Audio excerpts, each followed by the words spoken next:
Page 42. The three horseshoes. Nora was standing outside in crisp, clean air, but unlike a Bedford, it wasn't raining here. Where am I? She whispered to herself. There was a small row of quaint stone terrace house on the outside of the gently curving road. Quiet old houses with all their lights off, nestled at the edge of the village before fading into the stillness of the countryside. A clear sky, an expanse of dotted stars, a waning crescent moon, the marble fields, the two-way two of 20 walls, and then quiet again, a quiet that had a presence that was a force in the air. Weird. She had been in Bedford, then at that strange library, and now she was here on a pretty village road, without hardly even moving. On this side of the road, golden light filtered out of a downstairs window. She looked up and saw an elegantly painted pub sign crackling softly in the wind. Overlapping horseshoes, underneath carefully italicized words, the three horses' shoes. In front of her there was a chalkboard standing on the pavement. She recognized her own handwriting and its neatest. The three horseshoes. Tuesday night, quiz night, 8:30 p.m. True knowledge exists in knowing that you know nothing. Socrates, after losing our quiz. This was a life where she put 4 exclamation marks in a row. That was probably what happier, less uptight people did. A promising woman. She looked down at what she was wearing, a denim shirt with the sleeves rolled halfway up her forearms and jeans and wet-heeled shoes, none of which she wore in her actual life. She had goosebumps from the cold, and clearly was not dressed to be outside for long.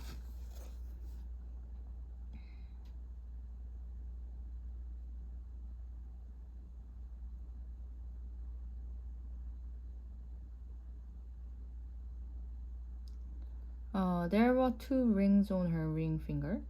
Her old sapphire engagement ring was here, there, the same one she had taken off through trembles and tears over a year ago, accompanied by a simple silver wedding band. Crackers. She was wearing a watch, not a digital one in this life, an elegant, slender analog one with the Roman numerals. It was about a minute after midnight. How is this happening? Her hands were smoother in this life. Maybe she used hand cream. Her nails shone with a clear polish. This was some comfort in seeing the familiar small moor on her left hand. Footsteps crunched or gravel. Someone was heading towards her down the driveway. A man visible from the light of the pub window and the solitary street lamp. A man with rosy cheeks and a grey Dickensian whisker and a wax jacket. The Toby jug made flesh. He seemed, from his overly careful guide, to be slightly drunk. Good night, Nora. I will be back on Friday for the folk singer. Dan said he's good one. In this life, she probably knew the man's name. Right, yes, of course, Friday, it should be a great night. At least her voice sounded like her. She watched as the man crossed the road, looking left and right a few times despite the clear absence of traffic, and disappearing down a lane between cottages. The man crossed the road, looking left and right a few times despite a clear absence of traffic, and disappearing down the lane between the cottages. It was really happening. This was actually it. This was the pub life. This was the dream made reality. This is so very weird, she said into night. So very weird. A group of three left the pub, then two. Two women and a man. They smiled at Nora as they walked past. With next time, one of the women said. Yes, replied Nora, that there's always the next time. She walked up to the pub and peeked through the window. It seemed empty inside, but the lights were still on. The group must have been the last to leave. The pub looked very inviting, warm and characterful. Small tables and timber beams, and a wagon wheel attached to a wall. A rich red carpet and a wood-paneled bar full of the impressive array of beer pumps. She stepped away from the window and saw a sign just beyond the pub, past where the pavement became grass. Quickly, she trotted over and read it when it said, little words, welcome careful drivers. Then she noticed in the top center of the sign a little coat or arms around which orbit-eyed the words Oxfordshire Country Council. We did it. She spurred into the country air. We actually did it. This was the dream Dan had first mentioned to her while walking by the Seine in Paris, eating macarons they had bought on the Boulevard Saint-Michel. A dream not of Paris, but of rural England, where they would live together. A pub in the Oxfordshire countryside. When Nora's mom cancer gradually returned, reaching her limbs, nose, and rapidly colonizing her body, then Dream was put on hold and then moved with her from London back to Bedford.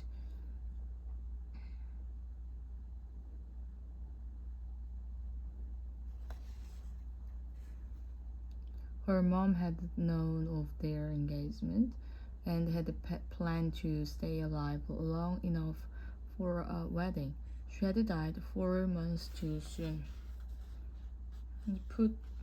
Then moved with her mom, London back to Bedford. She had died. Maybe this was it. Maybe this was the life. Maybe this was first time lucky or second time lucky. She allowed herself an apprehensive smile. She walked back along the path and then crunched over the gravel, heading towards the side door and drunken whiskery man in the wax jacket had recently departed from. She took a deep breath and stepped inside. It was warm and quiet. She was in some kind of hallway or corridor. Terracotta floor tiles. Terracotta. Low wood paneling and above wallpaper full of illustrations of sycamore leaves. She walked down the little corridor and into main pub area, which she had peeked at through the window. She jumped as a cat appeared out of nowhere. An elegant, angular chocolate burns pouring away. She bent down and struck at it and looked at the engraved name on the deed attached to the collar. Vertire.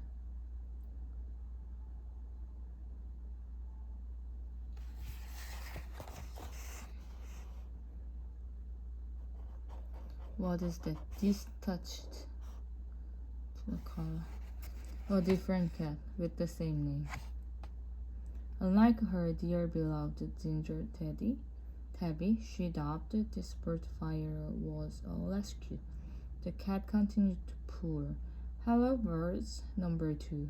You seem happy here. Are we all as happy as you? The cat purred a possible affirmation and lobbed his head against Nora's leg. She picked him up and went over to the bar. There was a row of craft beers, on the pumps, stouts and ciders, and pale ale and IPAs.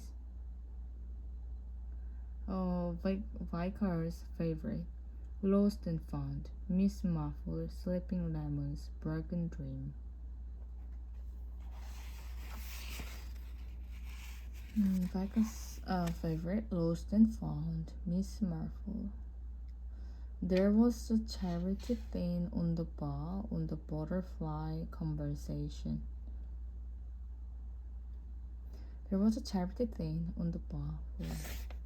She heard the sound of clinking glass, as if a dishwasher was being filled. Nora felt anxiety constrict her chest, a familiar sensation. Then a spindly 20-something man in a baggy lobby top constricted her chest. Anxiety constricted her chest, a familiar sensation. Then a spindly 20-something man in a baggy lobby top popped up from behind the bar, hardly giving any attention to Nora as he gathered the last remaining used glasses and put them in the dishwasher. He switched it on, then pulled down his coat from a hook, put it on, and took out some car keys. Bye, Nora. I've done the chairs and wiped the tables, dishwashers on. Ah, thank you. Spindly 20-something man in baggy lobby top popped 20-something man. What is that mean exactly? The 20-something man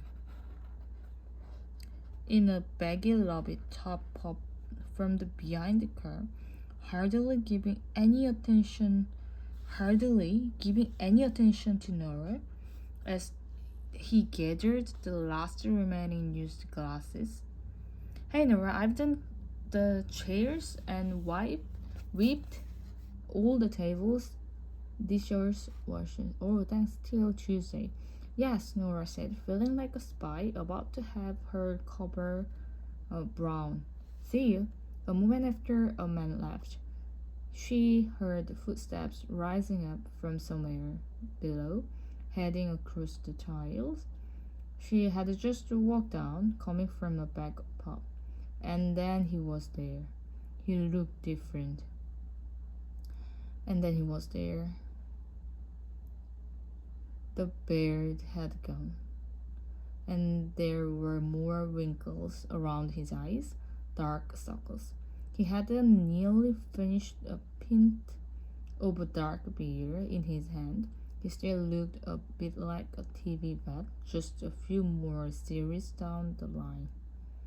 Then, she said, as if he was something that needed identifying. Like the old rabbit by the road. I just want to say I'm proud of you, so proud of us. He looked at her blankly. We was just turning the chiller units off. Got to the clean lines tomorrow. We've left in fortnight. Was just turning the chiller units off. Got off the clean lines tomorrow.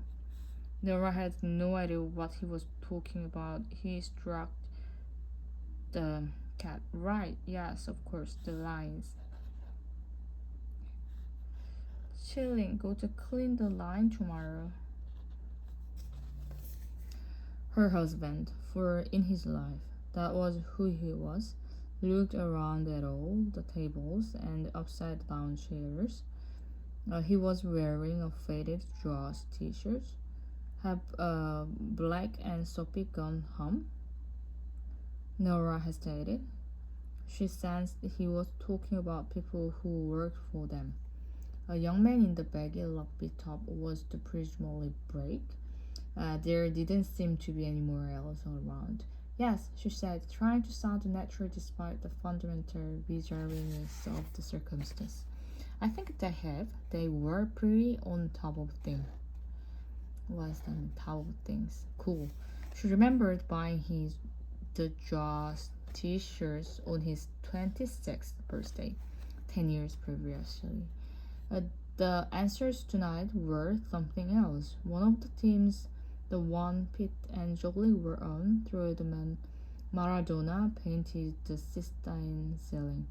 Nora nodded and struck the waltz number two, as if she had any idea who on earth Petty and Jolie were.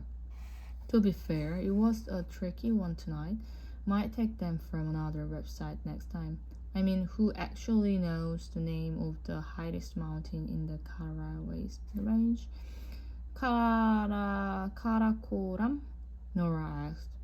To be fair, Nora nodded and struck the waltz number two, as if she had any idea who on earth Petty and Jolie were. To be fair, it was tricky on tonight. Might take them from another website next time. I mean, who actually know the name of the highest mountain in the Kara Waste? Karakoram? Nora asked the would-be K2. Well, obviously you know, he said, a little too abruptly, a little too tipsily. It's the kind of thing you would know.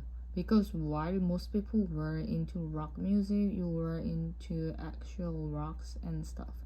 Hey, she said, I was literally in band. A band she might remember then that Dad had hated her being in. He laughed. She recognized the laugh but didn't entirely like it. She had forgotten how often during their relationships Dan's humor hinged on other people, specifically Nora. When they had been together, she had tried not to dwell on this aspect of his personality. He would have so many other aspects. He had been so lovely to her mom, when she was ill, and he could talk at ease about anything. He was so full of dreams about future. He was attractive and easy to be around, and he was passionate about art and always stopped to chat to the homeless. He cared about the world. A person was like a city. You couldn't let a few less desirable parts put you off the whole. There may be bites you don't like, a few doggy side streets and suburbs, but the good stuff make it worthwhile. He had listened to a lot of annoying podcasts that he thought Nora should listen to, and laughed in a way that grated on her, and gargled loudly with the mouthwash. And yes, he hogged the duvet and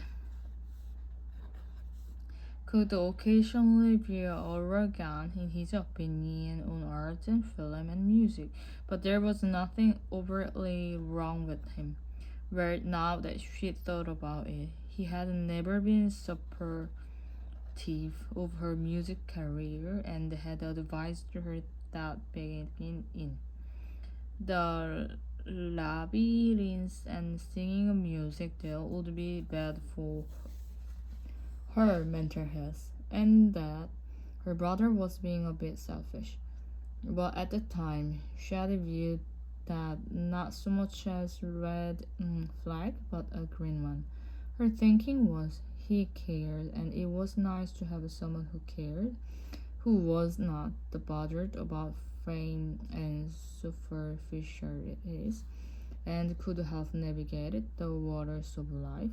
And so when he had asked her to marry him in the cocktail bar on the top floor of the Ox Tower, she had agreed, and maybe she had always been right to agree. He stepped forward into the room. Wasn't exactly that he had written a lot of annoying podcasts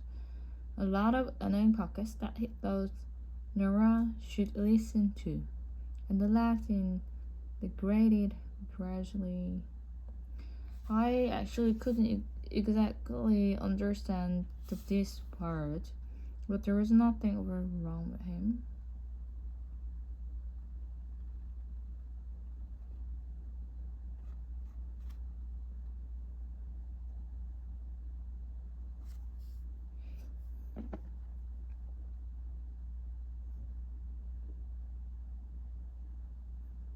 He stepped forward into the room, placed his pin down momentarily, and was now on his phone looking up better pop quiz. Question. She wondered how much he had drunken tonight. She wondered if the dream was owing a pop had really been a dream of drinking an endless supply of alcohol. What's the name of 20 sides polygon? I don't know, she lied. 20 side of polygon, not wanting to risk a similar reaction to the one she had received a moment ago. What reaction? I mean, I just want to ask if she said she's got some a reaction from he put the phone in his pocket. We did well, though. They all drank loads tonight. Not bad for a Tuesday.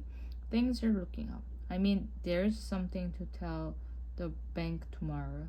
Maybe they will give us extension on the loan. He stared at the beer in his glass, swirled it around a little, then down it. Though I've got to tell AJ to change the lunch menu, no one in Littleworth wants to eat the candied beetroot and broad bean salad and corn cakes. This isn't pissing fit Lovell. And I know they're going down well, but I think those wine cows are not worth it, especially the California ones. Okay, he turned and looked behind him. Where's the boat?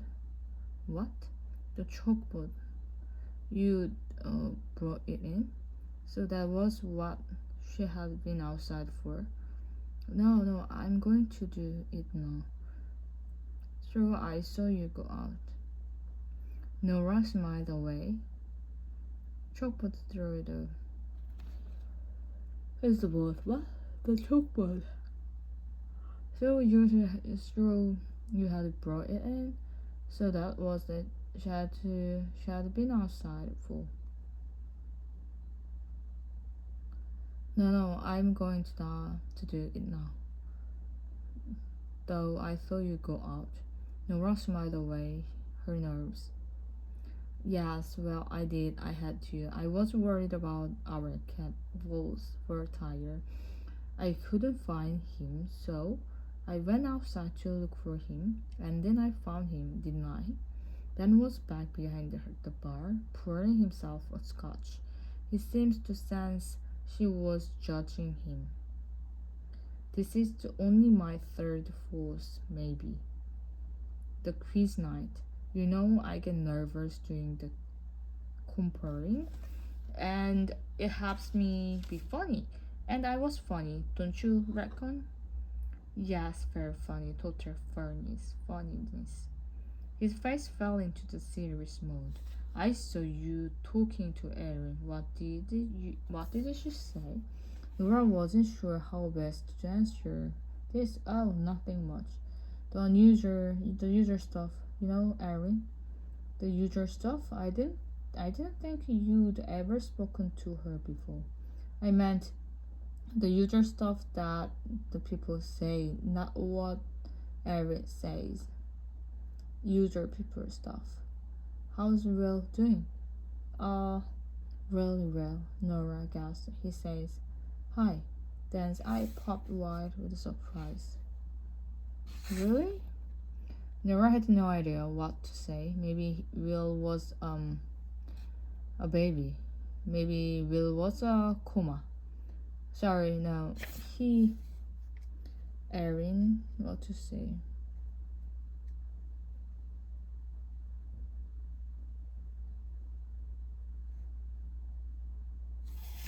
Will? I just want to ask you, Erin, what is the relationship between Erin and Will? Nora had no idea what to say. Maybe Will was maybe Will was in coma. Sorry, no. He didn't say hi. Sorry, I'm not thinking. Anyway, I go and get the boat. She put the cat down on the floor and headed back out. This time she noticed something she had missed on in entering. A framed newspaper article from the Oxford Times with a picture of Nora and Dan standing outside the three horseshoes. A framed newspaper article from Oxford Times with a picture of Nora and Dan standing outside the three horseshoes. Dan had his arm around her. He was wearing a suit she had never seen before, and she was in a smart dress she would never have worn. She rarely wore dresses in her original life.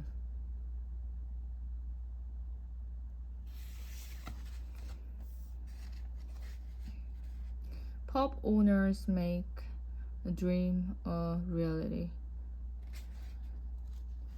Page 50.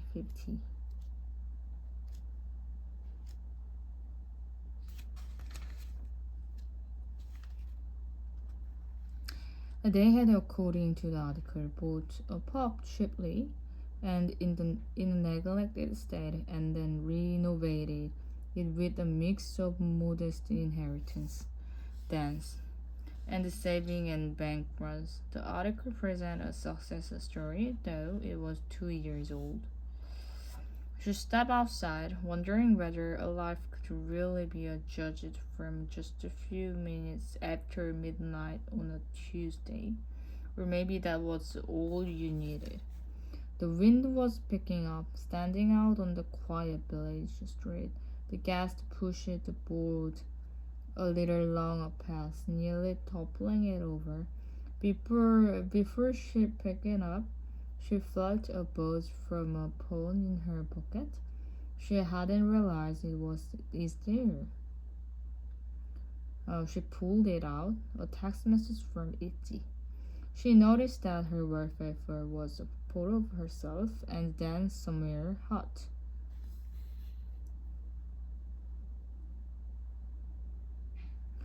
She unlocked the phone using facial recognition and opened the message. It was a photo of a whale rising height of the ocean. The white spray stroking the air like a burst of champagne. It was a wonderful photo, and just seeing it caused her to smile. Itzy was typing. Another message appeared.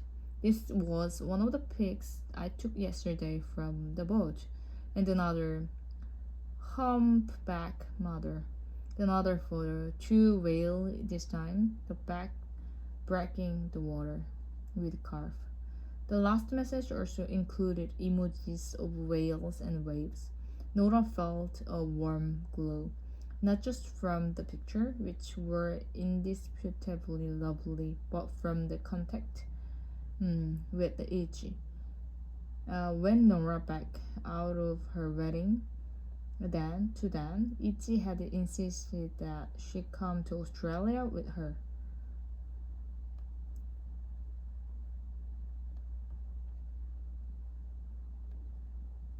They had mapped it all out.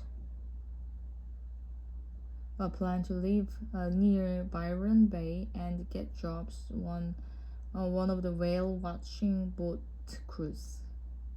They had shared a lot of clips of humpback whales in anticipation of this new adventure. But then Nora had wobbled and backed out. Wobbled? Just like she had backed out of a swimming career and band and wedding. But unlike those other things, there had not even been a reason. Yes, she had started working at the string theory, and yes, she felt the need to tend to her parents' graves. But she knew that staying in Bedford was the worst option, and yet she picked it because of some strange predictive homesickness that festered alongside a depression that told her ultimately she didn't deserve to be happy, that she had hurt then, and that a life of drizzle and depression in her hometown was her punishment, and she hadn't the will or clatter or hell the energy to do anything. So, in effect, she swapped her best friend for a cat.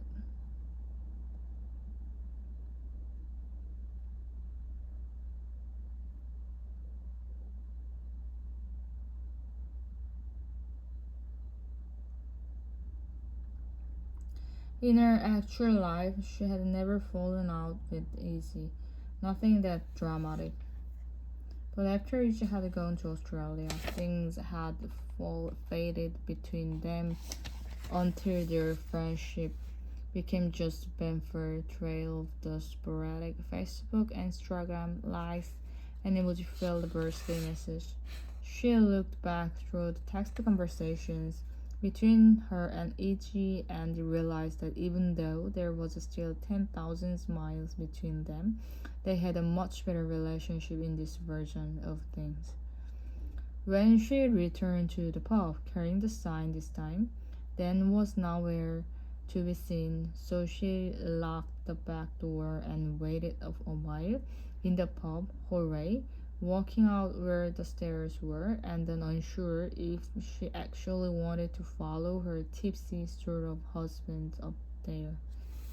She found the stairs at the rear of the building, through a door that said staff only.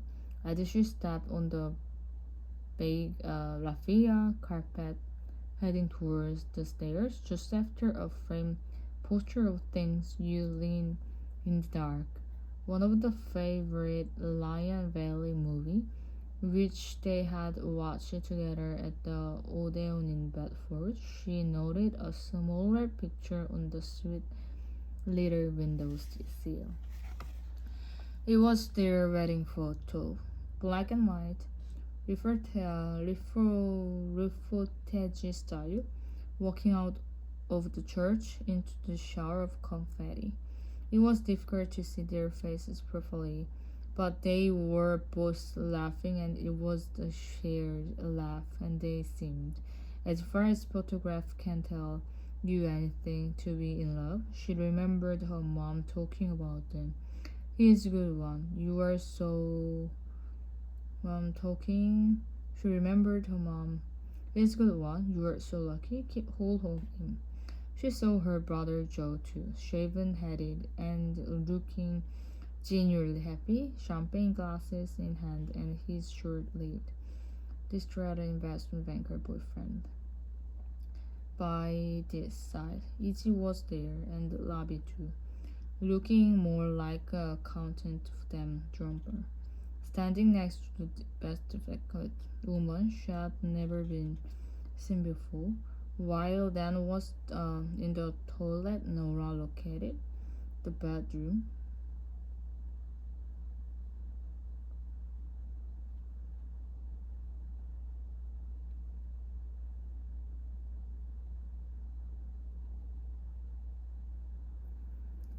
They eventually had money worries.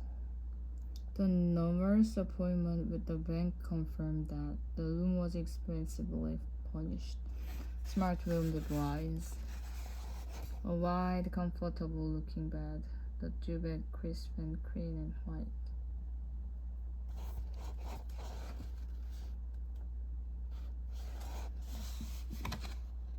Ugh. There were books on either side of bed. In her actual life, she hadn't had a book by her bed for at least 6 months. She hadn't read anything for 6 months. Maybe in this life she had a better concentration span. She picked up one of the books, Meditation for Beginners. Underneath it was the copy of biography of her favorite philosopher, Henry David Thoreau. There were books on Dan's beside table too. The last book she was remembered him reading had been a biography of Toulouse-Lautrec, Tiny Giant, but in this life he was reading a business book called Zero to Hero, High-Rising Success in Work, Play in Life, and the latest edition of the Good Pop Guide. She felt different in her hot body. A little healthier, a little stronger, but tense. She patted her stomach and realized that in this life she worked out a bit more. Her hair felt different too. She had a heavy fringe, and feeling it, she could tell her hair was longer at the back. Her mind felt a little woozy. Her must have had at least couple of glasses of wine. A moment later, she heard a total flush. Then she heard gargling. It seems to be a bit noisier than necessary. Are you alright? Dan asked. When he came into the bedroom, his voice, she realized, didn't sound like she remembered. It sounded emptier, a bit colder. Maybe it was tiredness. Maybe it was the stress. Maybe it was the beer. Maybe it was marriage. Maybe it was something else. It wasn't hard to remember exactly what he had sounded like before, what he had been like precisely. But that was the nature of memory. At university, she had an essay really tilted the principle of Hobbes' memory and the imaginations. Thomas Hobbes had viewed memory and imagination as pretty much the same thing, and since discovering that, she had never entirely trusted her memories. Uh, otherwise, um, Otherwise, the window, the street lamps, yellow glow illuminated the desolate village. Nora, you are acting strangely. Why you are just standing in the middle of the looms? You are getting ready for bed, or are you doing some kind of standing meditation? He laughed. He thought he was funny. He went over to the window and pulled curtains. Then he took off his jeans and put them on the back of a chair. He stared at him and tried to feel the attraction she had once felt so deeply. It seems to require Herculean effort. She hadn't expected this. Every life could have ended up an infinite number of ways. He collapsed heavily on the bed. A whale into the ocean. Pick up the derriere. Try to focus. Put it down. Pick up the laptop by the bed. Shoved an earphone into his ear. Maybe he was going to listen to a podcast. I'm just thinking about something. She began to feel faint, as if she was only half there. She remembered Mrs. M talking about how disappointed in life would bring her back to the library. I would feel how disappointed in life would bring like it would feel. She realized the urge gathered to strength to climb into the same bed. Urge gathered to strength to climb into the same bed with the man she hadn't seen for 2 years. She noticed the time on the digital alarm clock, 12:23. Still with the earphone in his ear, he looked at her again. Right, listen. If you don't want to make babies tonight, you can just say, you know. If you don't want to make the babies tonight, you can just say what? I mean, we will have to wait another month until you are ovulating. Okay. We are trying to for a baby. I want a baby. Nora, what's with you? Why are you strange today? She took off her shoes. I'm not. A memory came to her, related to Josh's t-shirt, a tune actually beautiful sky. The day she had bought a dance John's t-shirt had been the day she had played him a song she had written for Levelyn's Beautiful Sky. It was, she was convinced, the best song she had ever written, and more than that, it was a happy song to reflect her optimism at that point in her life. It was a song inspired by her new life with Dan.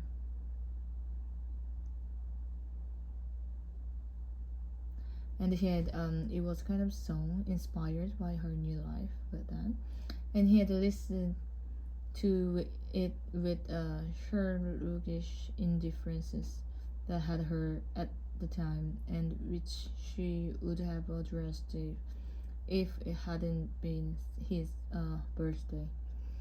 Yeah, he had said, it's okay. She wondered why that memory had stayed buried, only to rise up to now, like a great white shark on his padding t-shirts. Um, there were other things coming back to her now too. His over-the-top reaction when she had once told him about a customer, H, the surgeon and amateur guitar player who came into string theory for an occasional songbook, casually asking Nora if she wanted to go for a coffee sometime. Of course, I said no, stop shouting. Worse though was when an A&R man for major label, or rather a boutique of former indie label with the universal behind them, wanting to sign the Labians. Dan had told her that it was unlikely they had survived as a couple. He had also heard a horror story from one of his university friends who had been a band that signed to a label that then the label ripped them off, and they would all become unemployed, alcoholic, or something. I could take you with me, she said. I'd get it. I would get it in the contract. He could go everywhere together. Sorry, Nora, but that's your dream. It's not mine. Which hurts even more with the hindsight, knowing how much before the wedding she had tried to make his dream of pop in the Oxfordshire countryside become her dreams as well. Dan had always said his concern was for Nora. She had been having panic attacks while she was in the bed, especially when she got anywhere near a stage, but the concern had been at least a little manipulated. Now she thought about it. I thought he was saying now. That's you were starting to trust me again. Trust you? Then why wouldn't I trust you? You know why? Of course I know why. She lied. I just wanna hear you say it. Well, since the stuff with Aaron, she stared at him like he was Rochar's improv, in which she saw no clear image.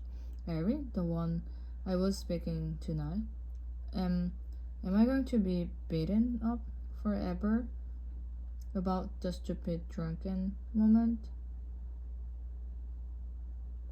on the street outside? The wind was getting stronger, howling through trees as if attempting a language. This was the life she had been in a mourning for. This was the life she had beaten herself up for not living. This was the timeline she had thought she had been regret not existing in. One stupid mistake? She echoed. Okay, two. It was multiplying. Two? I was in a state, in the pressure of this place, and I was very drunk. You had a sex with someone else, and it doesn't seem you have been seeking much. A tournament? Seriously, why drag all this up?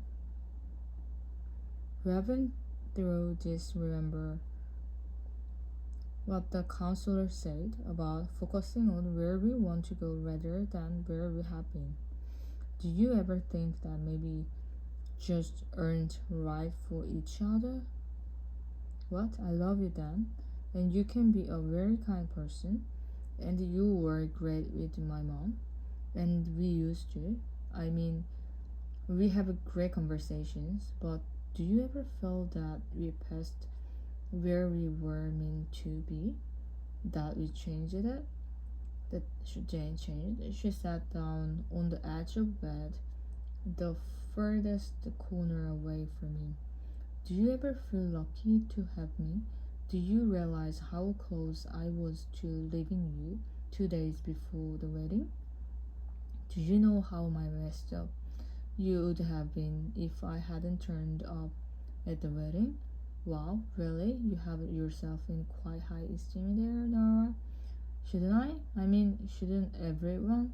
What's wrong with the self-esteem? And besides, it's true.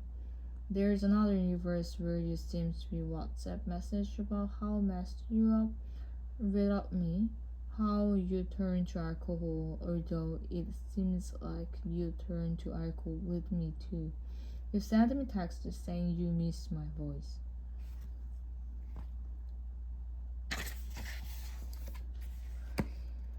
He made a dismissive noise, somewhere between a laugh and a grunt. Well, right now, I'm most definitely not missing your voice. She could not get beyond her shoes. She found it hard, maybe impossible, to take off another item of clothing in front of them and stop going on about my drinking. If you were using drink as an excuse for screwing someone else, I can go on about your drinking. I'm a country landlord, scoffed them. It's what country landlords do. Be jovial and merry and willing to partake in the many and manifold beverages as well. Since when did he speak like this? Did he always speak like this? Little help then. He didn't even seem bothered. To seem grateful in any way for the university he was in. The university she had felt so guilty for not allowing to happen. Her reached for his phone, stared with his laptop on the Nora watched him as a scold. Is this what you imagined? Is the dream working out? Nora, let's not do this heavy shit. Just get to bloody bed. Are you happy then? No one's happy, Nora. Some people are. You used to be. You used to light up when you talk about this. You know, the pub, before you had it. This is the life you dreamed of. You wanted me, and you wanted this, and you have been unfaithful, and you drink like a fish, and I think you only appreciated me when you don't have me, which is not a great trait to have. What about my dreams? He was hardly listening, or trying to look like he wasn't. Big fires in California, he said almost to himself. Well, at least we're not there. He put the phone down, folded his laptop. You coming to bed or what? She had shrunk for him, but he still hadn't found the space he needed. No more. 아이코 사건, she told me.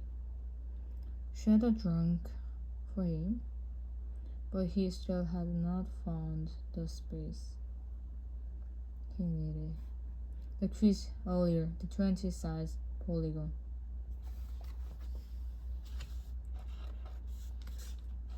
Whether a 20 size polygon is called icosagon, I knew the answer, but I didn't tell you because I didn't want you to mock me.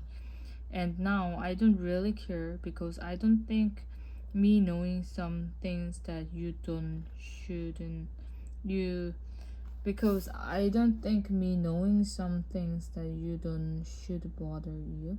And also I'm going to go to the bathroom. And she left then with his mouth open and dropped gently on the white floorboards out of the rooms. She reached the bathroom, switched the light on. There were tingles in her arms and legs and torso, like electrostatic in search of a station. She was fading out. She was sure. There wasn't long left here. The disappointment was complete. It was an impressive bathroom. There was a mirror. She grasped at her reflection. She looked healthier but also older. Her hair made her look like a stranger. This was not the life she imagined it to be. And Nora wished the self in the mirror good luck. And the moment after that she was back, somewhere inside the midnight library, and Mrs. M was staring at her from a small distance away with a curious smile. Well, how did that go?